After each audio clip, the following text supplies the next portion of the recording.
بسم اللہ الرحمن الرحیم۔ یاجوج ماجوج کا واقعہ۔ اسلام میں کہا جاتا ہے قیامت کے دن سبھی مردے زندہ ہو جائیں گے، لیکن اس سے پہلے یاجوج ماجوج کا دنیا میں آنا ہوگا۔ یاجوج ماجوج کوئی دو آدمی نہیں ہیں، یہ ایک پوری فوج ہے۔ کہا جاتا ہے یاجوج ماجوج پوری دنیا میں پھیل جائیں گے اور ان کا قہر ایسا ہوگا کہ کسی کو ایسے پھاڑ کر رکھ دیں گے جیسے دو ٹانگوں کو دو گھوڑے میں باندھ کر کھینچ دیا گیا۔ آگے جانے یاجوج ماجوج کون تھے کا واقعہ۔ یاجوج ماجوج کون ہیں؟ دنیا جب سے شروع ہوا ہے تب سے کئی قوم اس دنیا میں آ چکے ہیں۔ کچھ قومیں ایسی تھیں جو جبریت اور ظلم کا مثال تھی، اور ان کا اتنا دبدبا تھا کہ ہر طرف ان کا سکہ چلتا تھا۔ اسی طرح کی قوم میں یاجوج ماجوج کی قوم آتی ہے۔ یاجوج ماجوج کے بارے میں کہا جاتا ہے آدم علیہ السلام ہی کی اولاد میں سے ہیں۔ بعض مفکرین کے مطابق یہ قوم حضرت نوح علیہ السلام اور آپ کی اولاد میں سے ہے۔ حضرت نوح علیہ السلام جن کے 3 بیٹے تھے، جن میں سے ایک کا نام یاسف تھا اور یاسف کے 12 بیٹے تھے، اور انہی 12 میں سے 2 کے نام یاجوج ماجوج ہیں۔ لیکن جب یہ دنیا میں آئیں گے تو ان کی سنکھیا انسانوں سے کئی گنا ہوگی۔ یاجوج ماجوج کے ساتھ حضرت ذوالقرنین کا ذکر کیا جاتا ہے، تو آپ کو بتا دیں حضرت ذوالقرنین کے بارے میں کہا گیا ہے یہ کوئی نبی نہیں تھے بلکہ اللہ کے نیک بندوں میں ایک تھے جو اپنے زمانے کے بادشاہ بھی تھے۔ حضرت ذوالقرنین اپنے زمانے کے نیک بادشاہ کے ساتھ ساتھ بہادر بادشاہ تھے۔ ان کا سکہ یا دبدبا دنیا میں نیک بادشاہ ہونے کے مشہور ہے، لیکن جب اللہ کا حکم قریب ہوگا تو یاجوج ماجوج دیوار کو توڑنے کے بعد کہیں گے انشاءاللہ کل ہم اس دیوار کو پورا توڑیں گے، اور وہ سمے ایسا ہوگا کہ دیوار ٹوٹ جائے گی۔ یاجوج ماجوج کا ذکر قرآن پاک کے سورہ کہف میں ملتا ہے۔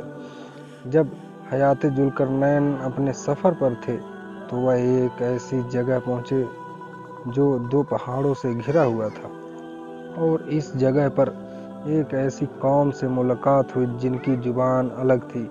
جب حضرت ذوالقرنین اور 2 پہاڑوں کے بیچ وادیوں کی بات ترجمہ سے ہوا تو پتہ چلا یاجوج ماجوج اس ملک کے بڑے فسادی لوگ ہیں۔ باشندوں نے کہا اگر یاجوج ماجوج اور ہمارے درمیان آپ دیوار کھڑا کر دیں تو ہم آپ کے لیے سبھی خرچ کا انتظام کریں گے۔ حضرت ذوالقرنین نے دیوار کھڑی کی، لیکن ثواب کی نیت سے تو ان پہاڑوں کے درمیان لوہے اور پگھلائے ہوئے تانبے کی ایک مضبوط دیوار کھڑی کر دی۔ اس سے وقتی طور پر یاجوج ماجوج کا فتنہ دب گیا۔ دیوار کھڑا ہونے کے بعد ذوالقرنین نے اللہ پاک کا شکر ادا کیا اور لوگوں سے سنا یہ دیوار بہت مضبوط ہے، لیکن جب رب کا حکم قریب ہوگا تو یہ دیوار ٹوٹ جائے گی۔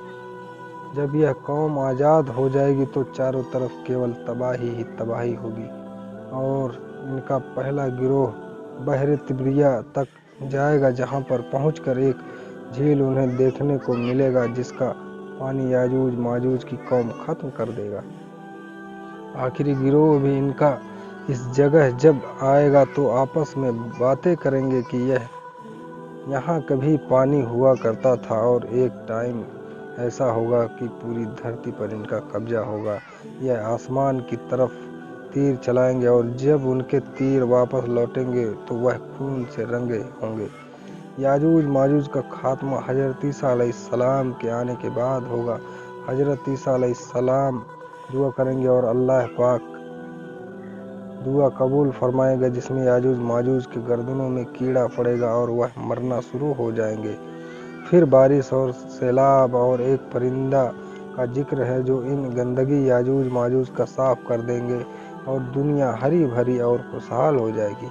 یاجوج ماجوج کے بارے میں حدیثوں میں ملتا ہے جس میں کہا گیا ہے یاجوج ماجوج ہر دن دیوار کو توڑتے ہیں اور کل کے لیے کام چھوڑ دیتے ہیں، لیکن جب کل آتے ہیں تو وہ دیوار جیسی شروع میں ہوتی ہے ویسی ہو جاتی ہے۔